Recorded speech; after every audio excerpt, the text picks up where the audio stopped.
बिस्मिल्लाहिर्रहमानिर्रहीम। स्टूडेंट्स, आज हम पढ़ने जा रहे हैं चैप्टर नंबर 3।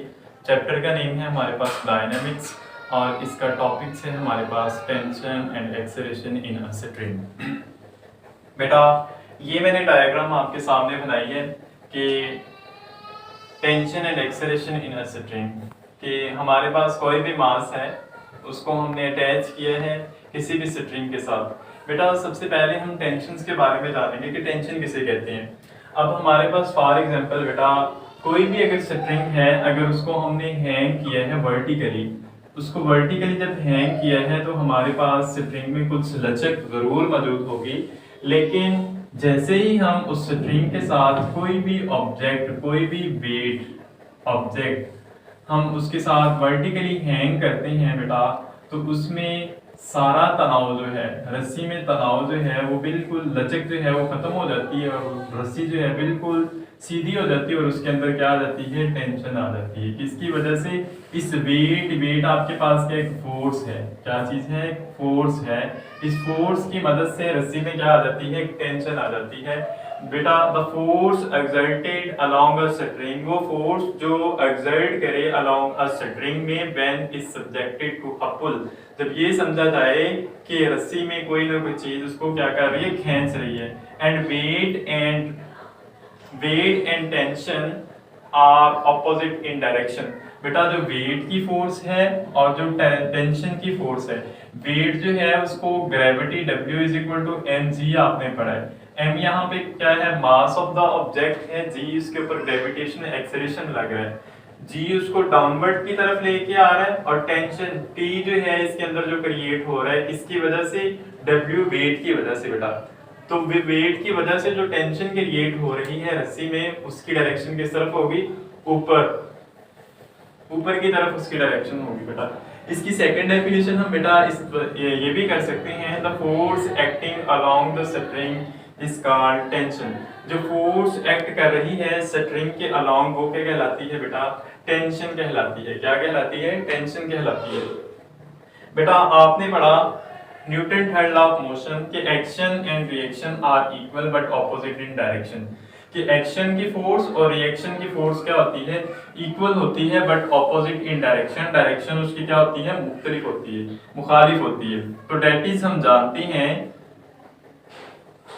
कि tension will be equals to किसके इक्वल होगी, वेट के इक्वल होगी। बेटा, ये आपके पास एक वेक्टर क्वांटिटी है टेंशन जो है, ऐसे यूनिट इसका क्या है, न्यूटन है।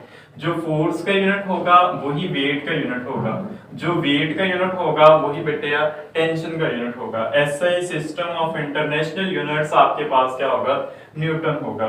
इसको रिप्रेजेंट करते हैं कैपिटल T से, इसको हम डिनोट करते हैं, रिप्रेजेंट करते हैं बेटा टेंशन को इन स्ट्रिंग। बेटा, अब हम पढ़ने जा रहे हैं इसकी कंडीशंस। कंडीशंस हमारे पास है, if the body moves upward, अगर बॉडी मूव करे अपवर्ड, ऊपर की तरफ बॉडी क्या करे, मूव करे, तो बेटा टेंशन इज ग्रेटर देन किसके होगी, वर्ग के वेट की इक्वल होगी। तो बेटा टेंशन में वो फोर्स जो उसको आप ऊपर की तरफ अपवर्ड खींच रहे हैं, प्लस उसके साथ जो वेट लगा हुआ है उसको हम क्या करते हैं, ऐड करते हैं। फॉर एग्जांपल, आपने किसी भी छत के ऊपर चढ़ के आपने कोई भी बाल्टी को वर्टिकली हैंग किया, किसी भी बाल्टी को वर्टिकली हैंग किया, आप उसको कर रहे हैं ऊपर की तरफ खींच रहे हैं। बेटा, उसकी जो टेंशन होगी स्ट्रिंग की वो इक्वल किसकी होगी, वो फोर्स जो उस आप बाल्टी को खींचने के ऊपर लगा रहे हैं, और प्लस ये जो वेट है, यानी वेट आपके पास क्या है, mg, इसके इक्वल होगी। यानी इसके अंदर दो फोर्सेस को हम ऐड करेंगे, एक वो फोर्स जो आप स्ट्रिंग की मदद से उसको खींच रहे हैं, प्लस एक वेट की फोर्स जो उसके साथ आपने स्ट्रिंग के साथ क्या किया है, अटैच किया हुआ है। बेटा, इसकी तो आपको समझ आ गई होगी। हम सेकंड कंडीशन की बात करते हैं बेटा, if the body moves downward, अगर बॉडी मूव करे डाउनवर्ड, नीचे की तरफ मूव करे बॉडी, बेटा यानी कि आपने बाल्टी को ऊपर से नीचे की तरफ फेंकना है, आप छत के ऊपर खड़े हुए हैं, आपने बाल्टी को बांधा हुआ है और उसको ऑब्जेक्ट को आप नीचे की तरफ फेंक रहे हैं, तो बेटा टेंशन क्या होगी, लेस देन होगी W के। तो बेटा टेंशन जो है वो W माइनस T की इक्वल होगी, यानी कि वो वेट की फोर्स में से वो फोर्स कम होती जाएगी ड्यू टू ग्रेविटी की वजह से, यानी माइनस करेंगे वो फोर्स जो आप उसको नीचे की तरफ फेंक रहे हैं, वेट में से माइनस होती जाएगी ग्रेविटी की वजह से। तो थर्ड कंडीशन की बेटा हम बात करते हैं, if the body does not moves, अगर बॉडी मूव ही ना करे, इन दिस केस कि अगर बॉडी रेस्ट में हो, यानी कि यहाँ पे हमने वेट है ना, बॉडी नीचे की तरफ मूव कर रही है ना बॉडी ऊपर की तरफ मूव कर रही है, ऊपर की वजह से बॉडी इस वजह से मूव नहीं कर रही कि उसके अंदर ऑब्जेक्ट बांधा हुआ है, उसके ऊपर नीचे ग्रेविटी की फोर्स लगी हुई है और यहाँ पे टेंशन क्रिएट हो गई है, किसकी वजह से, ग्रेविटी की वजह से, वेट की वजह से इसके अंदर टेंशन क्रिएट हुई है। तो बेटा इस केस में हमारे पास ऑब्जेक्ट मूव ही नहीं करता, यानी कि नेट फोर्स अगर बात करें हम इसके ऊपर जीरो होगी, यानी कि मैथ की सेंस में हम बात करते हैं कि T will be equals to W, ये दोनों हमारे पास एक है फोर्सेस हैं, इनका यूनिट अभी हम डिस्कस करके आए हैं कि न्यूटन है इनका यूनिट। तो बेटा अगर मैथ की सेंस में इसकी बात करें कि T minus W is equal to किसके इक्वल आ जाएगा, जीरो, तो यहाँ पे कोई भी फोर्स अमल नहीं करेगी, यहाँ पे नेट फोर्सेस क्या होंगी, जीरो होंगी। ठीक है बेटा। उसके बाद बेटा हमारे पास सब टॉपिक्स है, इसका आता है to find acceleration and tension in a string to vertical motion of two bodies attached to the end of the string that passes over a frictionless pulley।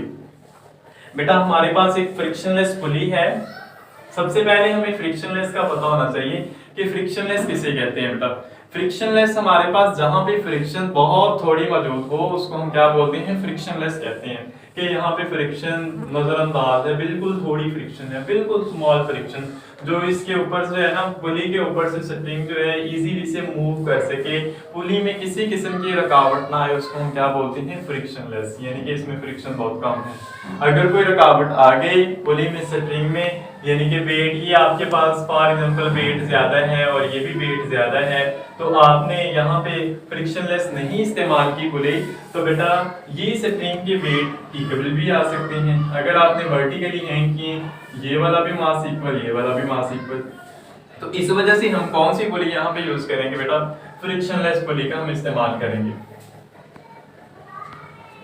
तो बेटा ये थी हमारे पास ये दो पुलीज हैं फ्रिक्शनलेस। उसके बाद बेटा जो स्ट्रिंग हमने यूज करनी है वो हमने इन एक्सटेंसिबल स्ट्रिंग को इस्तेमाल करेंगे इस टॉपिक के अंदर।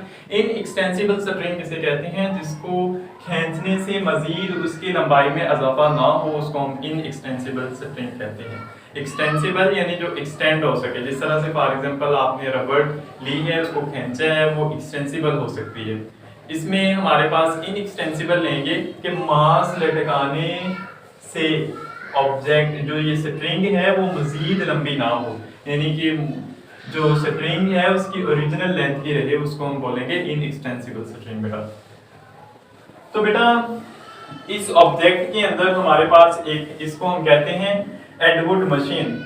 इसकी डेफिनेशन है हमारे पास, Atwood machine which is used to find the acceleration due to the gravity. हम एक्सेलरेशन को फाइंड करेंगे ड्यू टू ग्रेविटी, ग्रेविटी की मदद से हम इस एक्सेलरेशन को फाइंड करेंगे एडवुड मशीन में। इसमें किसको फाइंड करेंगे बेटा, एक्सेलरेशन को फाइंड करेंगे ड्यू टू ग्रेविटी की मदद से। उसके बाद बेटा जो हमारे पास एडवुड इसकी कंस्ट्रक्शन की बात करें, जो एडवुड मशीन जो है हमारे पास बेटा वो दो इक्वल तो अनइक्वल मासेस, यानी इसका मास जो है वो ग्रेटर होना चाहिए m1 जो डाउनवर्ड एक्ट कर रहा है, m1 अगर ग्रेटर है m2 से, तो बेटा हम कहेंगे कि हम दो अनइक्वल जो मासेस हैं उसको हमने एक फ्रिक्शनलेस पुली के ऊपर से गुजारा, उसको अरेंज किया और उसके दोनों एंड्स के ऊपर हमने दो अनइक्वल मासेस को अटैच किया और एक हमने फ्रिक्शनलेस पुली के ऊपर से हमने इसको इनएक्सटेंसिबल स्ट्रिंग की मदद से इसको गुजार दिया। तो बेटा हमने एक स्ट्रिंग ली इनएक्सटेंसिबल स्ट्रिंग और दो हमने मासेस को लिया, मासेस m1 जो है वो बेटा ग्रेटर देन हमारे पास m2 के। तो बेटा इसमें हमारे पास टेंशन और एक्सेलरेशन हमने फाइंड करना है। बेटा इसमें हमारे पास है बेटा मास m1 जो है, यानी कि ये मास m1 है, ये हमारे पास मास m2 है।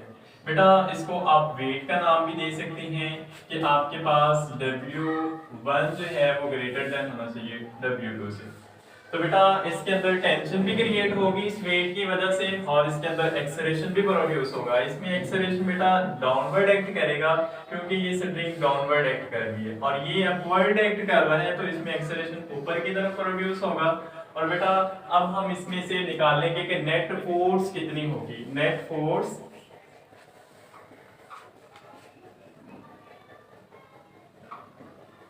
एक्टिंग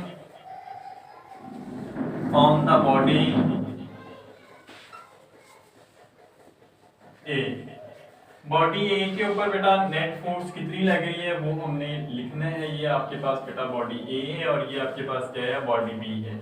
ये वाली net force acting on a body A के ऊपर नेट फोर्स कितनी लग रही है बेटा। बॉडी ए में सबसे पहले F1 बेटा आपके पास, सबसे पहले ये मैंने रिलेशन आपको लिख के दिए हैं, body moves upward, body moves downward. बेटा जब बॉडी मूव करेगी डाउनवर्ड तो टेंशन किसके इक्वल होगी बेटा, tension is less than W के, यानी टेंशन क्या होगी, लेस देन डब्ल्यू के इक्वल। तो बेटा इसमें हमारे पास टेंशन जो है मैंने आपको बताया कि W माइनस एफ की इक्वल होगी। तो बेटा अगर हम यहाँ पे फोर्स F1 निकालें तो बेटा टेंशन T1 निकालें या फिर W1 वेट निकालें, जो W1 वेट W1 है, डाउनवर्ड एक्ट कर रहा है, बॉडी मूव्स डाउनवर्ड, नीचे की तरफ बॉडी मूव कर रही है। तो बेटा यहाँ से हमने क्या निकाल ली है, नेट फोर्स निकाल ली है।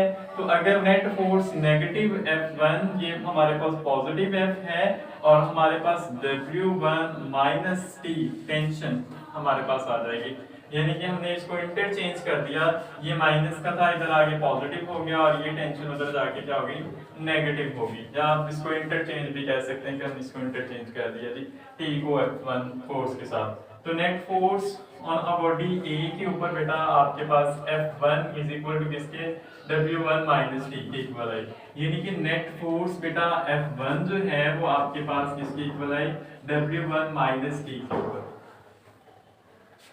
तो बेटा यहाँ पे आप पढ़ के आए हैं कि W1 किसके इक्वल होता है, M1G के इक्वल होता है। तो यहाँ पे हम putting this value in this equation, F1 is equal to M1G minus T हम कर लेंगे। तो बेटा यहाँ पे हमारे पास according to Newton second law of motion, आप पढ़ के आए हैं कि न्यूटन का second law of motion detail से कि F किसके इक्वल होता है, ma के। तो यहाँ पे Newton second law of body A के ऊपर लग रहा है, तो यहाँ पे हम F1 m1 का नाम दे देते हैं। तो बेटा कंपेयरिंग इक्वेशन 1 और 2 कह लें तो हम यहाँ पे लिख देते हैं कि m1 F1 की जगह पे m1a is equal to m1g minus T की इक्वल आ गया बेटा। तो ये हमारे पास इक्वेशन नंबर 1 बन गई बेटा।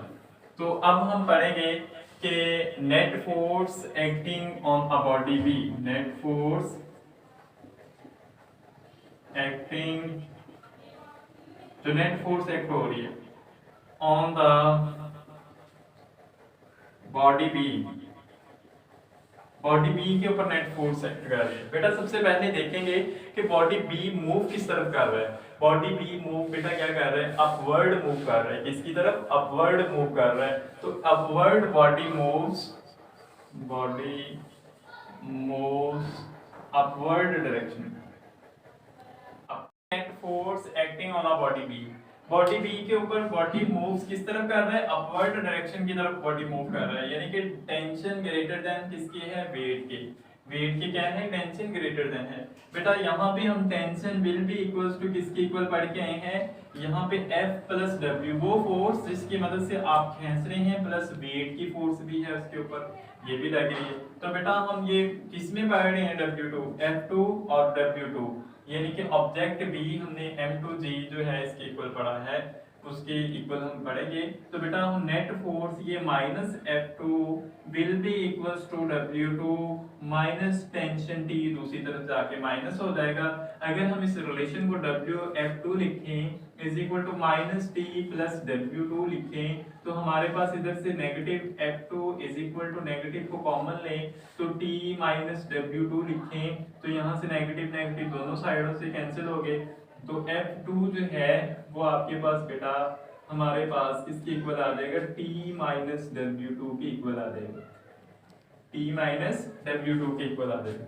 तो net force acting on a body B के ऊपर हमारे पास किसके इक्वल आएगा, is equal to F2 is equal to T minus W2। तो बेटा F2 will be equals to T minus W2। तो बेटा W2 किसके इक्वल पढ़ के हैं आप लोग, W2 इक्वल होता है M2G के इक्वल होता है। तो बेटा F2 will be equals to M2G के इक्वल। तो यहाँ पे हमने सॉरी T माइनस M2G के इक्वल। तो बेटा according to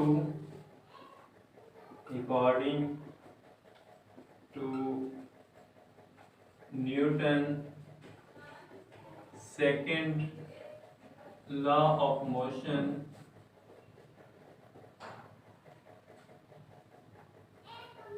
F2 is equal to M2A के equal.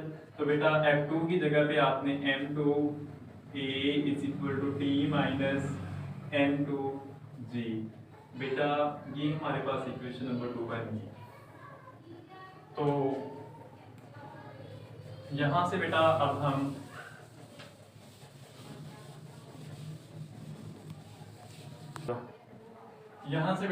Adding equation 1 and 2 to find the acceleration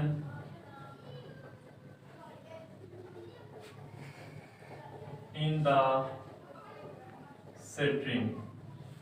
तो हमारे पास एडिंग इसको हम adding equation 1 and 2 to find the acceleration in the string हम find करने जा रहे हैं। हम ऐड करेंगे यानी कि ये वाली चीज इसमें ऐड करेंगे M1A plus M2A will be equals to अब M1G minus T plus T minus M2G। ये T एक पॉजिटिव है एक नेगेटिव है कैंसिल हो गए। बेटा M1A plus M2A equals to M1G minus M2G। यहाँ से A को हम कॉमन लेते हैं, A M1 plus M2 into is equal to यहाँ से बेटा हम M1 माइनस M2G को हम कॉमन लेंगे तो बेटा यहाँ से acceleration will be equals to M1 minus M2 over M1 plus M2 into G। बेटा यहाँ पे हमारे पास एक्सेलरेशन आ गया है। हमने ड्यू टू द ग्रेविटी अगर हमें फाइंड करना हो तो एक्सेलरेशन हम फाइंड कर सकते हैं। तो बेटा यहाँ से अगर हम G को फाइंड करना चाहें तो G will be equals to M1 minus M2। तो बेटा इसी इक्वेशन से हम G फाइंड करना चाहें अगर तो M1 plus M2 over M1 minus M2 हम फाइंड क्या करने जा रहे हैं G। तो इधर आके ये डिवाइड हो जाएगा इसके नीचे इज इक्वल टू किसके इक्वल है, ये हमारे पास G के इक्वल है। तो यहाँ से हम G की वैल्यूज भी निकाल सकते हैं और यहाँ से हमारे पास क्या है एक्सेलरेशन ड्यू टू ग्रेविटी जो हम फाइंड करना चाहते हैं। यहाँ से बेटा अब हमारे पास E के रिलेशन निकल गया एक्सेलरेशन इन द स्ट्रिंग। अब हम डिवाइडिंग इक्वेशन 3 चलो dividing equation 1 and 2 we get tension in the string।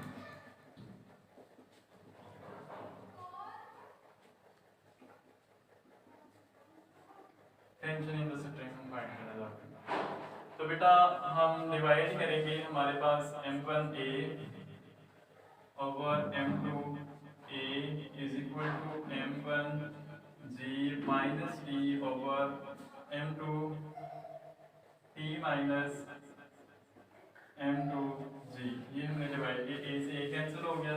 यहाँ से हमारे पास m1 जो है बेटा वो मल्टीप्लाई करेंगे t माइनस m2 g के साथ इज इक्वल टू, और m2 को हम क्रॉस मल्टीप्लिकेशन भी मैथमेटिक्स के सेंस में बोलते हैं कि यहाँ पे हम क्रॉस मल्टीप्लिकेशन कर देंगे, तो m2 into m1 g minus T के इक्वल आ गया।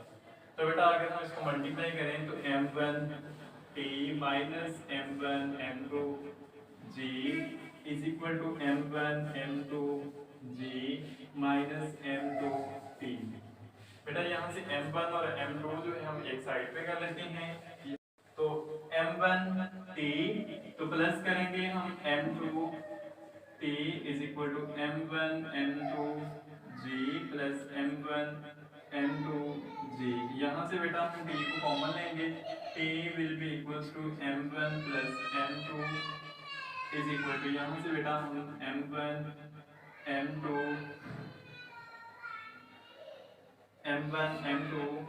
Plus m1 m2 into g को कॉमन लेंगे। ये m1 m2 हमारे पास कितना बन गया 2m1, तो t will be equals to m1 plus m2 is equal to m1 m2 into g. तो बेटा यहाँ से हमारे पास ये रिलेशन निकलता है कि tension will be equals to हमारे पास 2m1 m2 ओवर ये इधर मल्टीप्लाई हो रहा है तो डिवाइड हो जाएगा m1 plus m2 into g. तो ये हम निकालेंगे टेंशन इन अ स्ट्रिंग। हमारे इस चैनल को सब्सक्राइब कीजिएगा, और अगर आपको कहीं से क्वेश्चन की समझ नहीं आई तो आप लोग हमें कमेंट बॉक्स में मैसेज कर सकते हैं। इसी तरह से आपको, अगर आप हमारे चैनल के साथ जुड़े रहे तो आपको कंप्लीट हर सब्जेक्ट में आपको हेल्प दी जाएगी। हमारे चैनल को लाइक कीजिएगा, सब्सक्राइब कीजिएगा और शेयर कीजिएगा। अब के लिए अल्लाह हाफिज़, अस्सलाम वालेकुम।